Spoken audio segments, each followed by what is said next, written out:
क्या आपने कभी सोचा है कि टाटा समूह इतना बड़ा साम्राज्य और ब्रांड वैल्यू कैसे हासिल कर पाया? यह केस स्टडी भारत के सबसे प्रमुख कारपोरेट घरानों में से एक टाटा के बिजनेस मॉडल के बारे में बताएगी।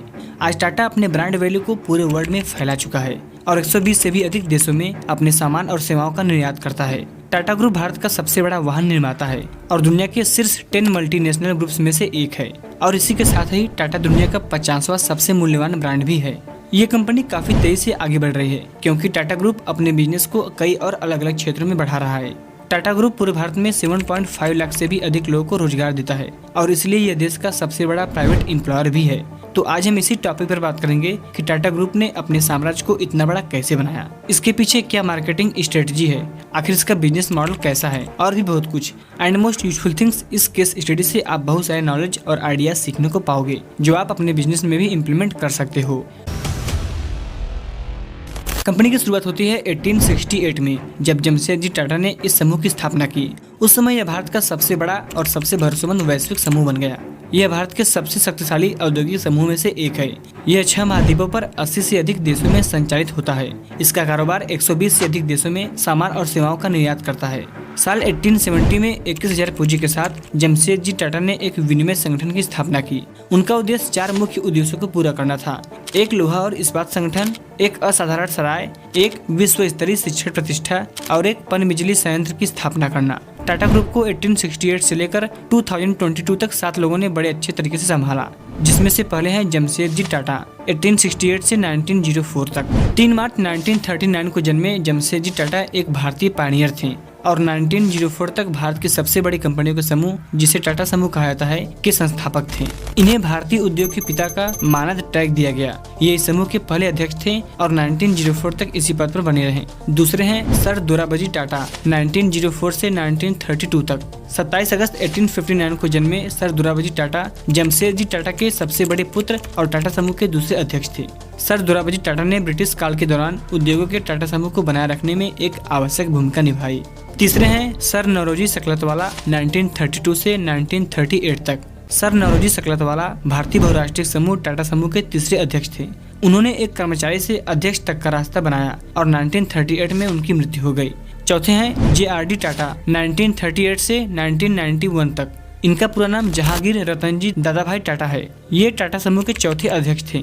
ये जमशेदजी टाटा के चचेरे भाई रतनजी दादाभाई टाटा के दूसरे संतान थे। JRD टाटा के एकमात्र ऐसे अध्यक्ष हैं जिन्होंने 50 से भी अधिक वर्षों तक इस समूह की सेवा की है। 5वें हैं रतन टाटा जी 1991 से 2012 तक। रतन टाटा ने टाटा समूह में एक सहायक के रूप में शुरुआत की और कंपनी के 5वें अध्यक्ष तक अपना रास्ता बनाया। रतन टाटा को 1990 में कंपनी के अध्यक्ष के रूप में नियुक्त किया गया था और वे 2012 तक उसी पद पर बने रहे और उन्होंने फिर से अक्टूबर 2016 से फरवरी 2017 के बीच तक टाटा समूह की सेवा की।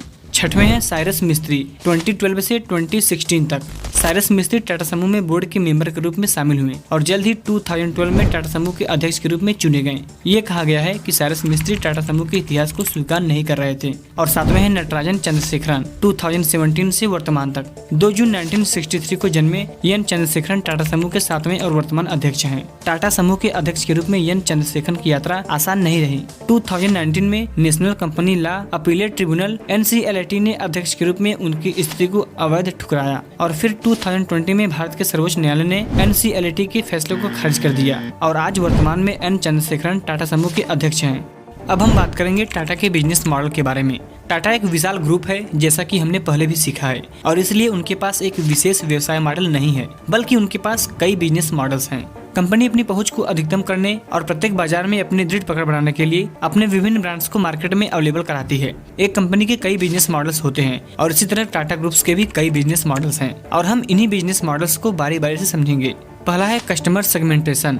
टाटा एक वर्ल्ड वाइड ग्रुप के रूप में अपने कई बिजनेस इफेक्ट्स और ऑर्गेनाइजेशन के माध्यम से ग्राहक खंडों की एक विस्तृत श्रृंखलाओं को पूरा करता है। 150 से अधिक देश टाटा ग्रुप की सेवाओं से लाभान्वित होते हैं। टाटा अपने विशाल आकार और डिफरेंस व्यावसायिक उद्यमों के कारण खुदरा ग्राहकों, सरकारी ग्राहकों और अन्य निगमों दोनों को पूरा करता है। यह ऑटोमेटिक जहाज निर्माण, इंजीनियरिंग और कृषि क्षेत्रों सहित औद्योगिक और कारपोरेट कस्टमर्स की एक विस्तृत श्रृंखला को भी पूरा करता है। Tata consultancy service Tata group के सबसे अधिक प्रॉफिटेबल बिजनेस में से एक है। TCS, सोनी, माइक्रोसॉफ्ट, सिस्को आदि ऐसे फेमस ऑर्गेनाइजेशन के साथ साथ सरकारी निकायों को सेवाएं भी प्रदान करता है। दूसरा है वैल्यू प्रपोजिशन। टाटा ग्रुप्स पूरे वर्ल्ड में सबसे बड़े और सबसे विविध व्यावसायिक समूह में से एक है। टाटा को उसके ब्रांड्स, उत्पादों और सेवाओं की क्वालिटी, व्यावसायिक वस्तुओं और सेवाओं के जरिए जाना जाता है। टाटा का मूल्य प्रस्ताव इसके प्रत्येक ब्रांड के साथ बदलता है। एग्जाम्पल के लिए तनिष्क, जो कि टाटा ग्रुप्स के अंडर आता है, एक प्रीमियम ज्वेलरी ब्रांड है जो उच्च गुणवत्ता वाले डिजाइनर उत्पाद पेश करता है, जबकि टाटा मोटर्स व्यक्तिगत वाहनों की व्यापक जरूरतों के अनुरूप है और अधिक आर्थिक रूप से मजबूत उत्पाद बनाता है। तीसरा है डिस्ट्रीब्यूशन चैनल। टाटा ग्रुप्स आज तक मौजूद सबसे पुराने व्यावसायिक प्रतिष्ठानों में से एक है और कई वर्षों से कई व्यावसायिक चैनलों और कई व्यावसायिक क्षेत्रों में काम कर रहा है। ऐसे कई उत्पाद हैं जो टाटा कंपनी सीधे अपने कस्टमर्स को देता है। पहला है खुदरा दुकानों की एक श्रृंखला, दूसरा है संपत्ति ई कॉमर्स प्लेटफॉर्म, साथ ही अधिकृत पुनर्विक्रेताओं के माध्यम से, तीसरा है टाटा ग्रुप्स की अपनी विभिन्न बिक्री टीमों के माध्यम से अपने उत्पादों और सेवाओं को सीधे औद्योगिक और कारपोरेट कस्टमर्स को बेचता है। चौथा, की रिसोर्स। टाटा ग्रुप्स के की रिसोर्स कई प्रकार के हैं, जैसे आपूर्ति श्रृंखला प्रबंधन, रसद संचालन, वितरण और भंडारण की श्रृंखला, इसके आईटी बुनियादी ढांचे का रखरखाव, डेटा केंद्र और सर्वर, साझेदारी प्रशासन और कई टाइप हैं। अब हम बात करेंगे टाटा के मार्केटिंग स्ट्रेटजी के बारे में। टाटा अपने मेन मार्केटिंग स्ट्रेटजी 4Ps यानी प्रोडक्ट, प्राइस, प्लेस और पब्लिसिटी पर जोर देता है। यही है टाटा की मार्केटिंग स्ट्रेटजी जो उसके लिए बहुत ही कारगर साबित होती है। कंपनी की मार्केटिंग स्ट्रेटजी अपने ब्रांड्स को अपने कंपटीटर्स से ऊपर रखने में हेल्प करती है, जिससे कंपनी को व्यावसायिक गोल्स और उद्देश्यों को पाने में आसानी होती है। टाटा ग्रुप्स भारत के सबसे शक्तिशाली ग्रुप्स में से एक है। यह विभिन्न प्रकार के उद्योगों में काम करता है और इसके विपणन मिश्रण में दुनिया भर के व्यवसाय हैं। टाटा ग्रुप उत्पाद की गुणवत्ता, निर्भरता और दक्षता पर एक प्रीमियम क्वालिटी रखता है और अपने प्रोडक्ट को बेहतर बनाने के लिए लगातार नए तरीके अपनाता रहता है। टाटा ग्रुप्स विभिन्न व्यावसायिक कार्यक्षेत्रों में फैला हुआ है। पहला है संचार और ITEAS। इसमें Tata Communication, Tata Teleservices, Tata Consultancy Services, Tata Elxsi और टाटा इंटरएक्टिव सर्विसेज जैसी कंपनियां हैं। दूसरा है उपभोक्ता। इसमें टाटा स्काई, टाइटन, लैंडमार्क और इन्फिनिटी रिटेल जैसी कंपनियां हैं। तीसरा है रक्षा और एरोस्पेस। इसमें टाटा एडवांस्ड मटेरियल्स और टाटा टेक्नोलॉजी और कई सारे कंपनी हैं। चौथा है निर्माण। इसमें Tata chemicals, Jaguar, Land Rover, Tata steel और टाटा मोटर्स हैं। पांचवा है सर्विस। इसमें Tata SIA airlines, Vistara, Tata services, Taj air और टाटा ग्लोबल बिवरेजेस जैसी कंपनियां आती हैं। टाटा ग्रुप्स के बिजनेस में और भी कई सारे कंपनीज हैं और इस प्रकार टाटा कुल 96 कंपनियों को ओन करता है। दूसरा है प्राइस। टाटा ग्रुप्स का मूल्य निर्धारण दृष्टिकोण बोर्ड भर में अद्वितीय है, क्योंकि टाटा ग्रुप्स का प्रत्येक मेंबर स्वतंत्र रूप से कार्य करता है और किसी पर भी निर्भर नहीं है।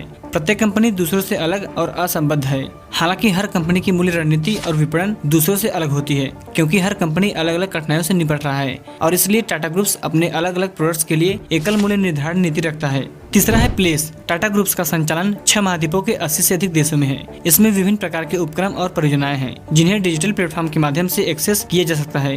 1868 से यह पर्यावरण और सामाजिक रूप से जागरूक होने के साथ साथ हमेशा क्रांति के लिए खुला रहा है। और लास्ट, चौथा है पब्लिसिटी। टाटा ग्रुप अपने सभी कंपनियों में विभिन्न प्रकार के पब्लिसिटी और एड्स का उपयोग करता है, जो संभव है क्योंकि टाटा ग्रुप के पास विभिन्न स्तरों पर अपने उत्पादों को बढ़ावा देने के लिए विभिन्न प्रकार के संसाधन हैं। टाटा ग्रुप मशहूर ब्रांड एम्बेसडर के साथ साथ किसी भी एड्स एजेंसी को नियुक्त करके विज्ञापन करता है। टाटा की सेवाओं और ग्राहक उत्पादों को टाइटन, ताज होटल्स आदि ऐसे बड़े नामों का उपयोग करने के लिए जाना जाता है और इन्हीं सब की बदौलत आज टाटा की नेटवर्थ $23.6 ट्रिलियन तक पहुंच चुकी है। सो फ्रेंड्स, आज की वीडियो में बस इतना ही। आई होप दैट इस बिजनेस केस स्टडी से आपको बहुत सी चीजें सीखने को मिली होंगी और अगर वीडियो अच्छा लगा हो तो प्लीज एक लाइक और चैनल को सब्सक्राइब करना मत भूलिएगा। See you in the next powerful business case study.